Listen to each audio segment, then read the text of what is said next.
Hello नमस्कार दोस्तों, मैं रंजीत श्रीवास्तव आप सभी का आइडियल इंस्टीट्यूट के यूट्यूब चैनल पर पुनः एक बार स्वागत करता हूं।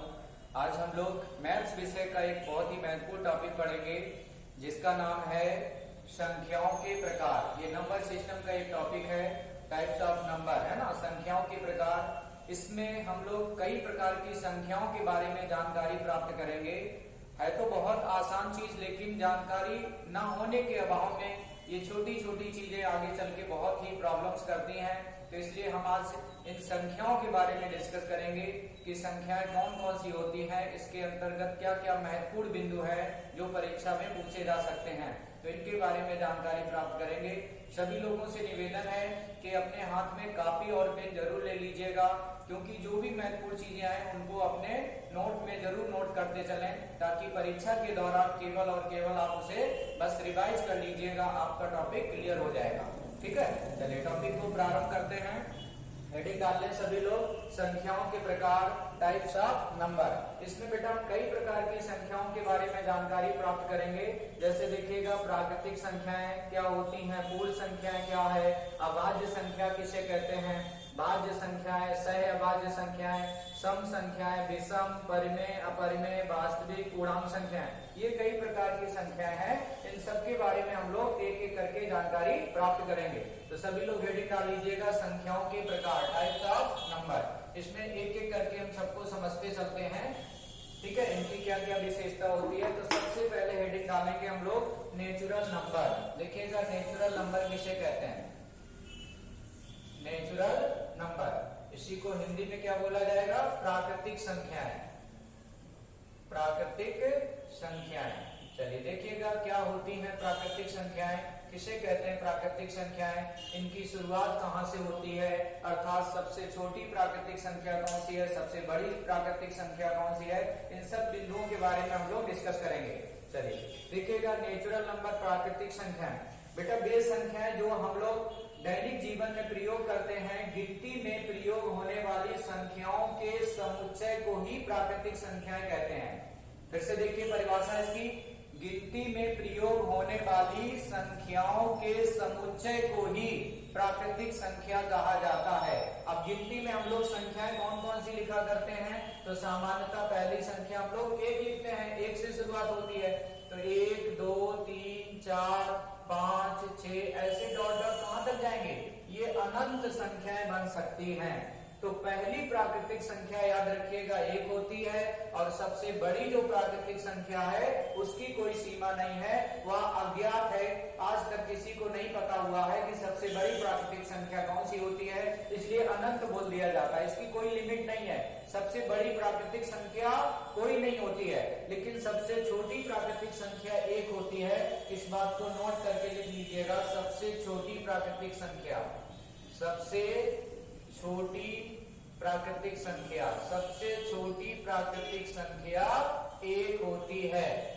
और जो सबसे बड़ी प्राकृतिक संख्या है ये अज्ञात है, अर्थात कोई भी सबसे बड़ी प्राकृतिक संख्या नहीं होती है, अनंत कह सकते हैं। बट ये बात याद रखेंगे, सबसे छोटी प्राकृतिक संख्या एक होती है, अर्थात प्राकृतिक संख्याओं की जो शुरुआत होती है वो सदैव एक से होती है। तो उम्मीद करते हैं ये बात आपको अच्छे से क्लियर हो गई होगी, प्राकृतिक संख्या किसे कहते हैं। इसका एग्जाम्पल भी मैंने बता दिया, एक से शुरू होता है, 1 2 3 4 5 ऐसे कहां तक जाएंगे, अनंत तक जाएंगे। ठीक है, इसके बाद हम लोग पढ़ेंगे दूसरा पॉइंट है बेटा पूर्ण संख्याएं, होल नंबर्स।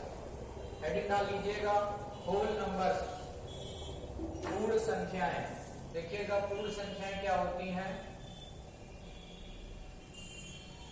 होल नंबर्स, पूर्ण संख्याएं। हेडिंग डालेंगे पूर्ण संख्याएं, होल नंबर्स। देखिए होल नंबर्स क्या होता है, अभी हम आपने समझा था नेचुरल नंबर, प्राकृतिक संख्या। तो प्राकृतिक संख्या की शुरुआत हमने कहां से किया था, एक से।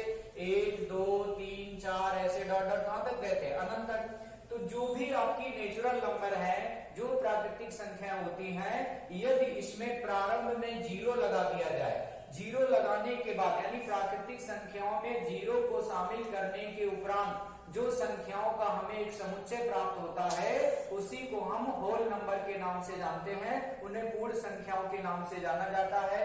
तो यहां से एक निष्कर्ष निकल के ही आया कि पहली पूर्ण संख्या कौन सी है? तो पहली जो पूर्ण संख्या है वो 0 होती है, जबकि पहली प्राकृतिक संख्या सदैव 1 होती है, लेकिन पहली जो पूर्ण संख्या है वो 0 होती है। इस बात को विशेष नोट करके लिख लीजिएगा। पहली नोट करके लिख लो, पहली पूर्ण संख्या, पहली, यही विशेष बातें हैं, बस ये छोटी छोटी बातें आपको समझनी है। पहली पूर्ण संख्या 0 होती है। पहली पूर्ण संख्या कौन सी होती है? 0। तो पूर्ण संख्याओं की जो शुरुआत है वो सदैव 0 से होती है, जबकि प्राकृतिक संख्याओं की जो शुरुआत है वो 1 से होती है। अगर आपसे कहा जाए सबसे बड़ी पूर्ण संख्या कौन सी है, सबसे बड़ा होल नंबर क्या होता है, तो इसके बारे में भी कोई जानकारी नहीं है। अज्ञात कह सकते हैं या अनंत कह सकते हैं। सबसे बड़ी पूर्ण संख्या अज्ञात, सबसे छोटी पूर्ण संख्या 0 होती है, अर्थात 0 होती है। तो ये बात भी शायद आपको समझ में आ गई होगी। इसके बाद हम लोग जानेंगे, अगला है अभाज्य संख्याएं, प्राइम नंबर्स। हेडिंग डालेंगे prime numbers. Prime number means अभाज्य संख्याएं। देखिएगा, अभाज्य संख्या किसे कहते हैं, प्राइम नंबर क्या होता है? देखिए, वे संख्याएं जो किसी से विभाजित नहीं होती हैं, केवल और केवल अपने द्वारा विभाजित होती हैं, अर्थात वह संख्या जो किसी से विभाजित ना हो, केवल अपने आप से विभाजित हो, है ना, उसे अभाज्य संख्या के नाम से जाना जाता है।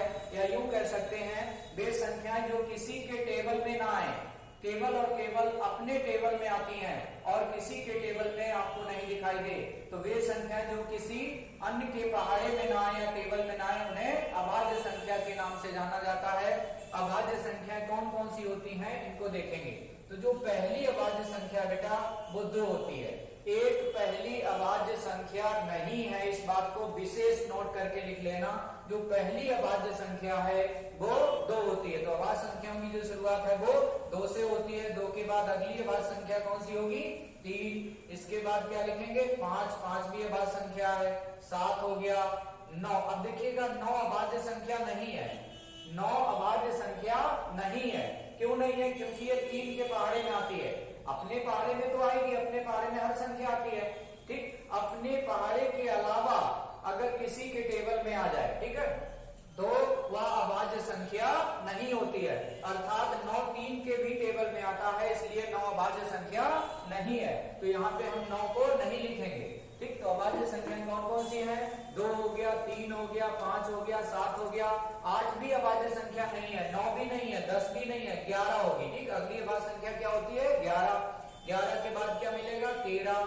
इसके बाद 17। 17 के बाद 19 आपका हो जाएगा, है ना, 19। 19 के बाद क्या आएगा? 23। 23 के बाद क्या मिलेगा? अगली अभाज्य संख्या में 29 होता है। 29 के बाद 31। इसके बाद 37। 37 के बाद 41। 43। 43 के बाद बेटा अगली संख्या मिलेगी 47। 47 के बाद आएगा 53। 53 के बाद अगली अभाज्य संख्या आएगी 59। इसके बाद 61, फिर 67, इसके बाद 71, 73, 79, इसके बाद 83, 83 के बाद 89, 89 के बाद 97। तो इस प्रकार से ये अनंत आप लिख सकते हैं। यहाँ पर फिलहाल मैंने 1 से 100 के बीच में अभाज्य संख्याओं को बताने का प्रयास किया है। 1 से 100 के बीच में अभाज्य संख्याएं कौन कौन सी हैं? होती तो अनंत है, लेकिन 1 से 100 तक आप समझ लीजिएगा कौन कौन सी हैं। 1 से 100 के बीच में अभाज्य संख्याओं की संख्या फिक्स है बेटा 25 होती है। 1 से 100 के बीच में या 1 से 100 तक अभाज्य संख्याओं की जो संख्या है वो 25 होती है। आप काउंट कर सकते हैं 1 2 3 4 5 6 7 8 9 10 11 12 13 14 15 16 17 18 19 20 21 22 23 24 25, है ना। तो 1 से 100 के बीच में अभाज्य संख्याओं की संख्या टोटल कितनी होती है? 25। इस बात को याद रखना, ठीक है। 97 के बाद और भी मिलेंगे, अनंत होती है ये टोटल। फिलहाल हमने 1 से 100 तक बताने का प्रयास किया। यदि आपसे पूछा जाए 1 से 50 तक कुल अभाज्य संख्याएं कितनी होती हैं, तो याद रखिएगा 1 से 50 तक 15 होंगी, है ना। 1 से 50 तक यानी यहाँ तक आप काउंट कर सकते हैं। ये जो इतनी संख्या लिखी है, इनकी जो संख्या है वो 15 आपको देखने को मिलेगी। इसके बाद एक सवाल पूछा जाता है 51 से 100 तक कुल अभाज्य संख्याओं की संख्या कितनी होती है, तो 10। अब यहाँ से 51 के आगे यानी यहाँ से लेकर के ये संख्या यदि आप काउंट करते हैं तो इनकी संख्या 10 आपको देखने को मिलेगी। ठीक है, एक और विशेष बात यहाँ पे नजर आ रही है हमको कि हमने जो भी यहाँ पे अभाज्य संख्या लिखी है उसमें केवल और केवल एक संख्या ये हमें 2 ऐसी दिखाई दे रही है जो कि एक सम संख्या है। बाकी जितनी भी संख्याएं देखिए आप लिखी हैं सब कहीं के विषम है। तो एकमात्र 2 ऐसी एक संख्या है जो सम संख्या है, इसके अलावा कोई भी यहाँ पे सम संख्या नहीं है। तो इसको नोट करके लिख लीजिए। आपसे पूछा जाए कि ऐसी कितनी सम संख्याएं हैं जो अभाज्य भी होती हैं, ध्यान दीजिए, ऐसी कितनी सम संख्या है जो अभाज्य भी होती हैं, तो केवल और केवल वह संख्या एक होती है। वो संख्या कौन सी है, तब आप बताएंगे 2 है। एकमात्र सम संख्या 2 ऐसी है जो अभाज्य भी है, इसके अलावा कोई भी सम संख्या अभाज्य नहीं होती है, बाकी में सब विषम भी मिलेगी। आगे भी आप लिखेंगे तो जो भी यहाँ पे अभाज्य संख्या आएंगी वो सबकी सब कैसी होंगी, विषम संख्या, ऑड नंबर होंगी। कोई भी आपको यहाँ पे इवन नंबर आगे देखने को नहीं मिलेगा। एकमात्र सम संख्या इवन नंबर ऐसी 2 है जो अभाज्य की श्रेणी में आती है। इस बात को विशेष नोट करके लिख लेना। यही आपसे पूछा जाता है कितनी सम संख्याएं ऐसी हैं जो अभाज्य भी हैं, तो आप बताएंगे 1। कौन सी वह संख्या ऐसी है जो सम है और अभाज्य भी है, तो आंसर देंगे 2। ठीक, तो ये बात आपको अभाज्य के बारे में सभी चीजें क्लियर हो गई होंगी। इसको अपना कॉपी पे नोट कर लीजिएगा। इसके बाद अभाज्य के बाद हम लोग समझेंगे भाज्य संख्याएं, कंपोजिट नंबर। देखिएगा कंपोजिट नंबर क्या होता है, भाज्य संख्याएं किसे कहते हैं, तो ये अभी हमने डिस्कस किया है अभाज्य के बारे में।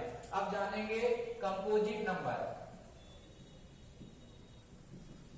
कंपोजिट नंबर अर्थात भाज्य संख्याएं। देखिए भाज्य संख्या किसे कहते हैं, तो ये जस्ट उसका उल्टा है।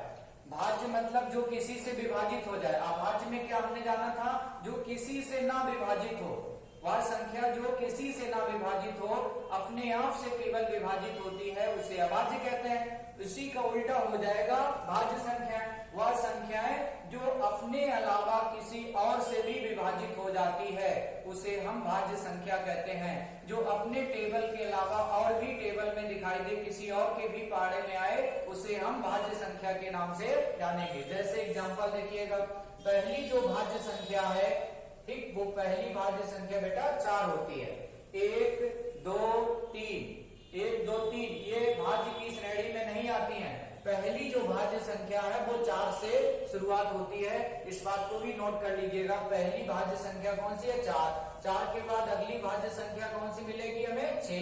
अब देखो 6 ये 2 से भी कट जाएगा, 3 से भी कट जाएगा, ठीक है। 6 के बाद आपको मिलेगा 8, 8 के बाद 9। यहाँ सम विषम से कोई मतलब नहीं, वो किसी न किसी के टेबल में आनी चाहिए, किसी न किसी अन्य संख्या से विभाजित होनी चाहिए। जैसे यहाँ मैंने 9 लिखा, 9 3 से विभाजित हो जाएगा, अर्थात ये भी भाज्य की श्रेणी में आएगा।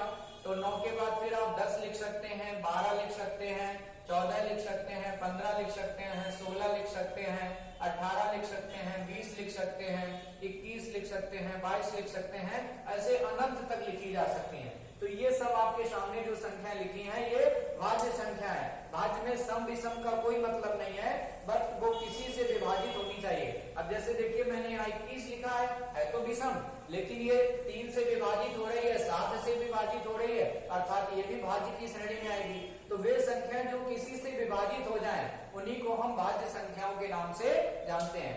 उम्मीद करते हैं भाज्य संख्याओं की परिभाषा आपको क्लियर हो गई होगी। एग्जाम्पल भी मैंने दिखा दिए, बट ये याद रखना पहली भाज्य संख्या कौन सी होती है, 4। पहली अभाज्य कौन सी है, 2। पहली भाज्य कौन सी है, 4। ठीक, इसके बाद हम लोग जानेंगे भाज्य के बाद सह अभाज्य संख्याएं।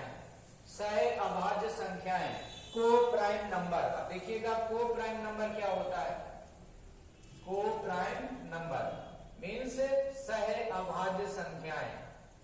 इसको हिंदी में बोलते हैं सह अभाज्य संख्याएं। सह अभाज्य संख्या को प्राइम नंबर। देखो बेटा इसको समझ लो अच्छे से।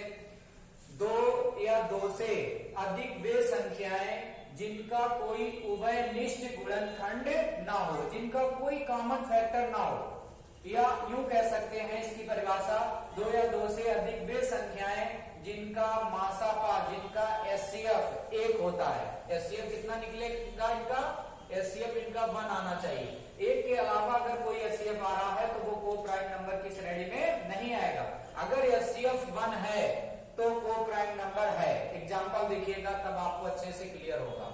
जैसे यहाँ पे एक संख्या मैंने लिखी 10, ठीक, और एक संख्या लिखी मैंने यहाँ पे 12, ठीक। इसमें पेयर फॉर्म में संख्या होंगी, सिंगल नहीं कोई संख्या कंफर्म हो सकती है। कम से कम 2 संख्याएं आपको दी जाएंगी, 2 या 2 से अधिक संख्याएं दी होंगी तभी आप डिसाइड कर पाओगे।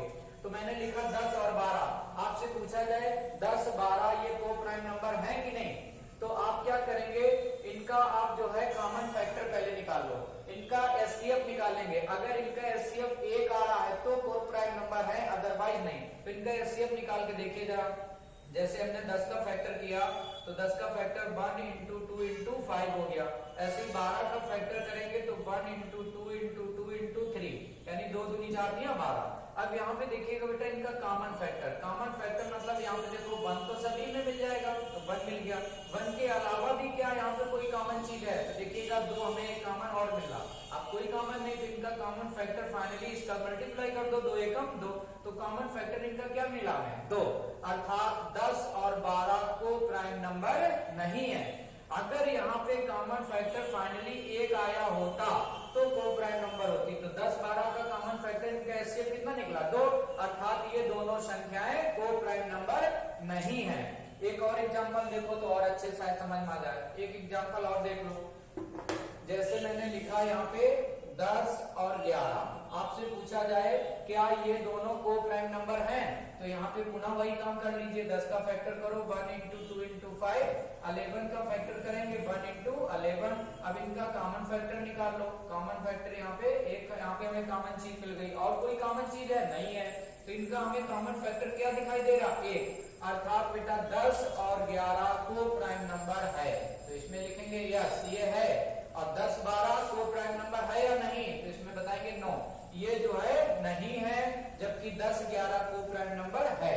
उम्मीद करते हैं ये आपको बात क्लियर हो गई होगी। को प्राइम नंबर क्या होता है और को प्राइम नंबर कौन सा नहीं होता है।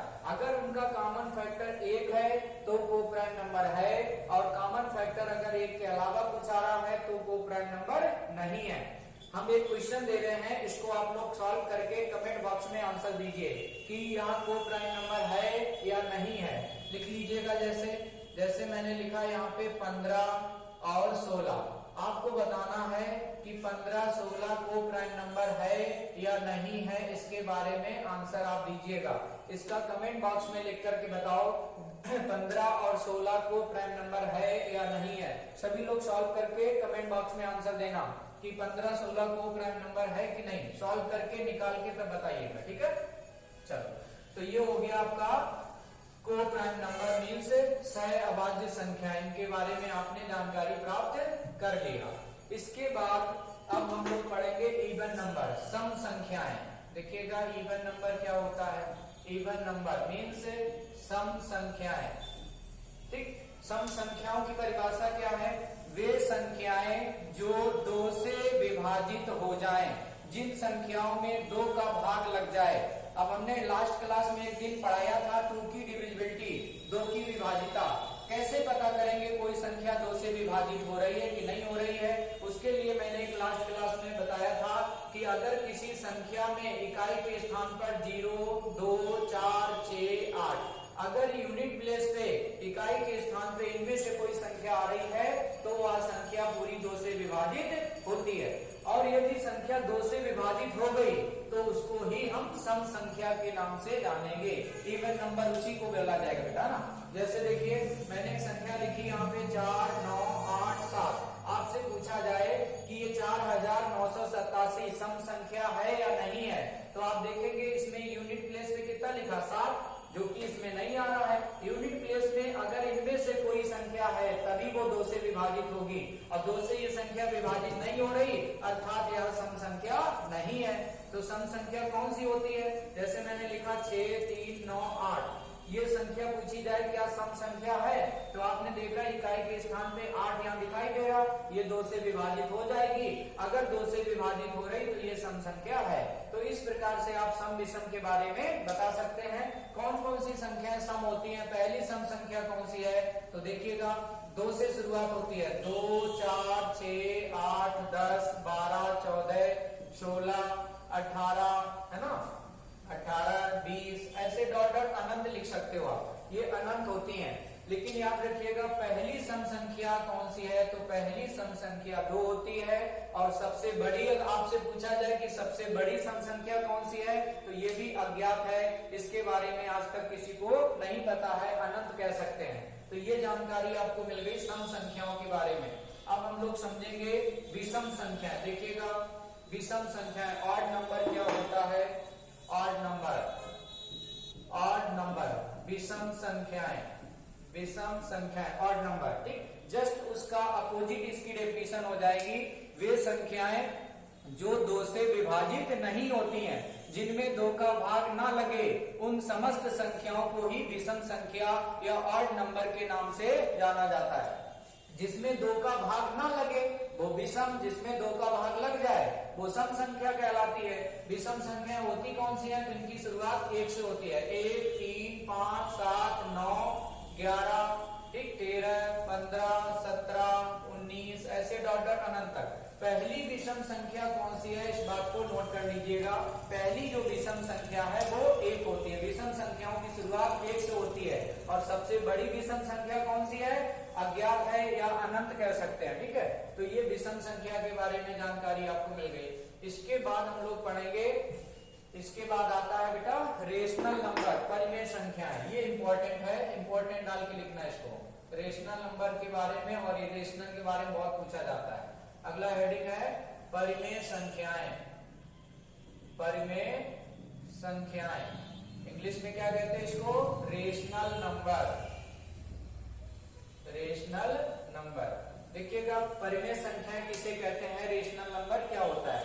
वे संख्याएं जिनको P/Q रूप में व्यक्त किया जा सके, जिनको P/Q रूप में लिखा जा सके, उन्हें परिमेय संख्या कहा जाता है, ठीक है।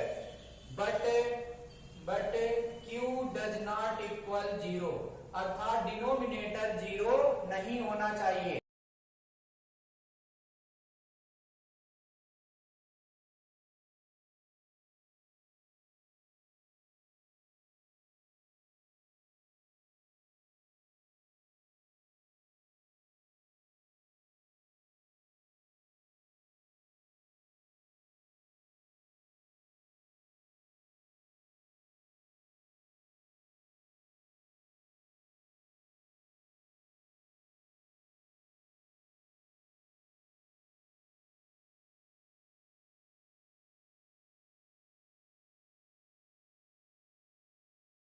संख्या लिखी है जैसे 2/5, 7/9, ठीक, 10/17, ऐसे फ्रैक्शन फॉर्म में कोई संख्या लिखी है जैसे 22/7, ये भी सब बेटा परिमेय संख्याएं होती हैं।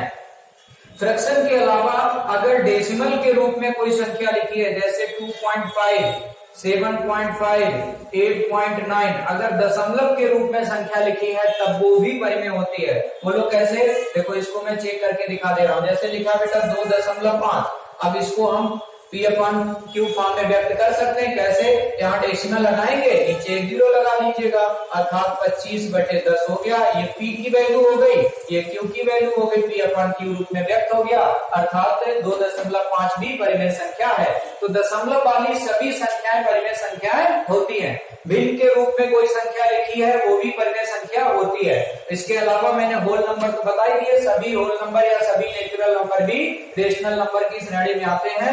22/7 भी एक परिमेय संख्या है, क्योंकि भिन्न के रूप में लिखी है तो ये भी परिमेय संख्या हो गई। अब जानेंगे आप अपरिमेय संख्या, इरेशनल नंबर। इसको सब चीजों को नोट कर लीजिएगा। अब जानेंगे इरेशनल नंबर। देखिएगा अपरिमेय संख्याएं किसे कहते हैं? अपरिमेय संख्याएं, इरेशनल नंबर, ये भी इंपॉर्टेंट है, इंपॉर्टेंट डाल के लिख लो। अपरिमेय संख्या,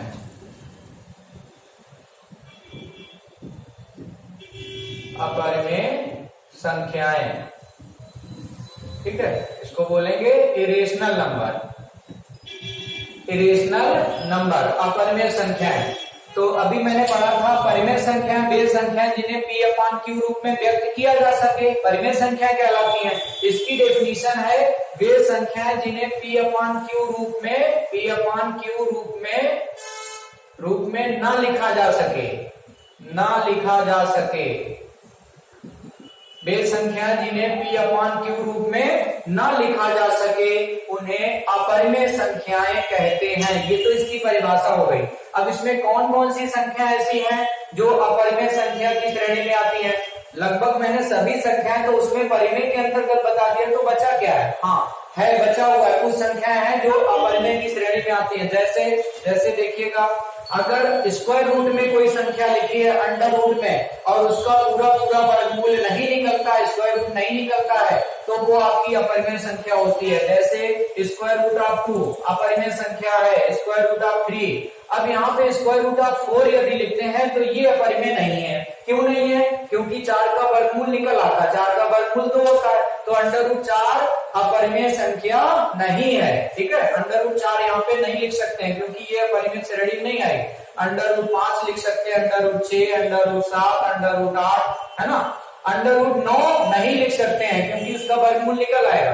तो ये जो अंडर रूट वाली संख्या है जिनका वर्गमूल नहीं निकलता है, ये सभी अपरिमेय की श्रेणी में आती हैं। ठीक है, इसके अलावा देखिएगा एक संख्या है बेटा पाई, यह भी एक अपरिमेय संख्या है। बहुत पूछा जाता है पाई कैसी संख्या है, तो पाई एक अपरिमेय संख्या है। जबकि आपने देखा है पाई का जो न्यूमेरिकल वैल्यू है वो 22/7 होता है। यह मैथ का एक अपवाद है। पाई जो है यह अपरिमेय के अंतर्गत रहता है, जबकि जो 22/7 है ये रेशनल के अंतर्गत रहता है। 22/7 परिमेय संख्या है, लेकिन जो पाई है वह अपरिमेय संख्या है। बहुत बार एग्जाम में पूछा जा चुका है पाई कैसी संख्या है, तो पाई एक अपरिमेय संख्या है। इस बात को नोट कर लीजिएगा। ठीक है, इसके बाद हम लोग जानेंगे रियल नंबर, वास्तविक संख्याएं। एक चीज और जान लीजिएगा, इसी में नोट करके लिख लो, अपरिमेय संख्याओं के बारे में पूछा जाता है। देखो, एक परिमेय संख्या, एक परिमेय, ठीक, एक परिमेय और एक अपरिमेय, एक परिमेय और एक अपरिमेय, एक परिमेय और एक अपरिमेय का, एक परिमेय और एक अपरिमेय का योग या अंतर या उनका गुणनफल या उनका भाग। एक परिमेय संख्या और एक अपरिमेय संख्या का चाहे आपस में योग निकालो, चाहे अंतर निकालो, चाहे गुणनफल करो, चाहे भाग दो, सदैव कैसा रहता है? सदैव अपरिमेय रहता है, इरेशनल रहता है, सदैव अपरिमेय रहता है। एग्जाम्पल देखो बेटा, जैसे एक हमने संख्या ली यहाँ पे दो कैसी संख्या? केवल परिमेय अपरिमेय बताना है। दो परिमेय संख्या है कि अपरिमेय है, तो दो एक परिमेय संख्या, रेशनल नंबर है। फिर मैंने लिखा यहाँ पे √3, केवल √3 कैसी संख्या? परिमेय की अपरिमेय, तो बताएंगे अपरिमेय। अब एक परिमेय एक अपरिमेय का आपस में जोड़ दीजिए तो मिला हमें 2 + √3। अब आपसे पूछा जाए 2 + √3 कैसी संख्या है, तो ओवरऑल ये पूरी संख्या अपरिमेय रहेगी। तो एक परिमेय एक अपरिमेय का आपस में चाहे योग करो अर्थात जोड़ो या अंतर करो, जैसे 2 - √3, यह संख्या कैसी है? ये भी अपरिमेय है। इनका गुणा करो 2√3, यानी 2 में 3 का 2 में √3 का गुणा कर दिया तो भी अपरिमेय रहेगा। भाग देते हैं जैसे 2/√3, यह भी अपरिमेय है। तो एक अपरिमेय एक परिमेय, यानी एक परिमेय संख्या और एक अपरिमेय संख्या का योग, अंतर, गुणनफल, भागफल सदैव कैसा रहता है? अपरिमेय संख्या रहता है। बहुत ही इंपॉर्टेंट बात है, इसको नोट कर लीजिए कॉपी पे। अब हम लोग जानेंगे रियल नंबर। देखिएगा रियल नंबर क्या होता है, इसके बारे में जानकारी प्राप्त करते हैं।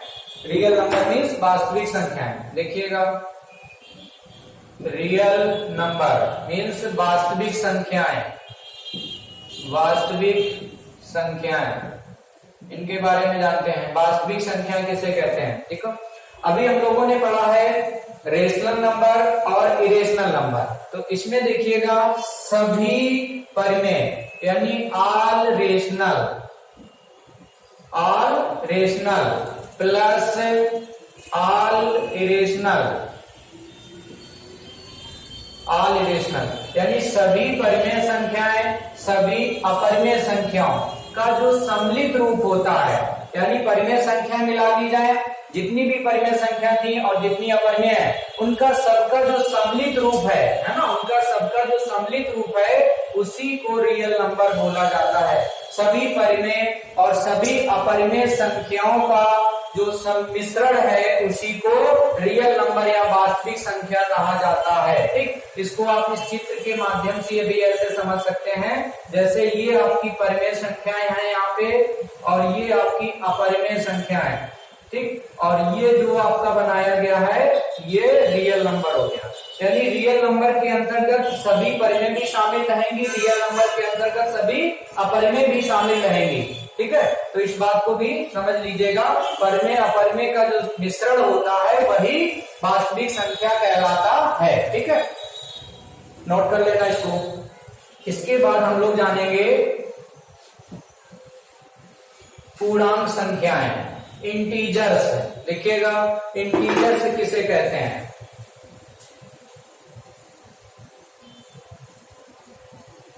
इंटीजर्स मीन्स पूर्णांक संख्याएं। पूर्ण संख्या बात अलग है, पूर्णांक संख्या अलग होती है, इंटीजर्स है ना पूर्णांक संख्याएं। एक आपने पढ़ा था अभी पूर्ण संख्या, यहाँ पे देखिए ये पूर्ण संख्या है और ये है पूर्णांक संख्या है, तो दोनों में अंतर होता है। दोनों में अंतर क्या होता है? जब हम होल नंबर्स को, जब हम होल नंबर्स यानी पूर्ण संख्या है, ये पूर्ण संख्या थी, तो जो पूर्ण संख्या है जब उनको हम धन चिन्ह या ऋण चिन्ह यानी प्लस साइन के द्वारा या माइनस साइन के द्वारा दर्शाते हैं तो उनसे हमें जो समुच्चय प्राप्त होता है उन्हीं को पूर्णांक संख्याओं के नाम से जाना जाता है। जैसे आपने संख्या रेखा में देखा होगा, बीच में ऐसे जीरो लिखा है, जीरो के लेफ्ट साइड में -1, -2, -3, -4 यानी ये माइनस में संख्या लिखेंगे। जीरो के राइट साइड में +1, +2, +3 यानी इधर प्लस की संख्या लिखते हैं। तो ये जो संख्या है इसमें प्लस भी हो सकता है, माइनस भी हो सकता है। ठीक, अब ये जो इंटीजर्स हैं ये 2 टाइप्स के होते हैं। पूर्णांक संख्या कितने प्रकार की होती है तो बताएंगे 2 प्रकार की होती है। कौन कौन सी हैं? जिनमें प्लस साइन लगा है ना, इनमें प्लस साइन लगाओ या ना लगाओ कोई फर्क नहीं पड़ेगा, तो प्लस चिन्ह माना ही जाएगा उनका। तो प्लस साइन के द्वारा जो संख्या लिखी जाती है उनको कहा जाता है धन पूर्णांक, पॉजिटिव इंटीजर्स, इनको धन पूर्णांक कहते हैं। और जिनमें माइनस चिन्ह लगा है इनको ऋण पूर्णांक कहा जाता है, निगेटिव इंटीजर्स, ऋण पूर्णांक। पूर्णांक पूछा जाए कितने प्रकार का होता है तो पूर्णांक आपका 2 प्रकार का होता है, ऋण पूर्णांक और धन पूर्णांक। लेकिन इसमें जीरो भी शामिल है, ये देखिएगा जीरो भी इसमें शामिल है। जीरो कैसी संख्या है, इंटीजर्स है या नहीं? तो इंटीजर्स की श्रेणी में आती है, ये पूर्णांक संख्या है, लेकिन कैसा इंटीजर्स है, पॉजिटिव इंटीजर्स या निगेटिव इंटीजर्स? तो बताएंगे यह उदासीन होता है, ये ना तो धन पूर्णांक है ना ऋण पूर्णांक है, लेकिन पूर्णांक है। तो जीरो पूर्णांक संख्या है, जीरो पूर्णांक है। कैसा पूर्णांक है? ना धन पूर्णांक है ना ऋण पूर्णांक है। तो ये था बेटा सभी संख्याओं के बारे में जानकारी, मैंने बहुत अच्छे से समझाने का प्रयास किया है और उम्मीद करते हैं आप लोगों को बहुत अच्छे से ये सभी संख्याओं के प्रकार समझ में आ गए होंगे। यदि कुछ भी आपको कोई चीज नहीं समझ में आई है, जो भी मैंने अभी आपको समझाया, अगर कोई चीज नहीं आई है समझ में तो आप प्लीज कमेंट करके हमको बता देना कि हमको ये चीज नहीं क्लियर हो पाई है। मैं आपको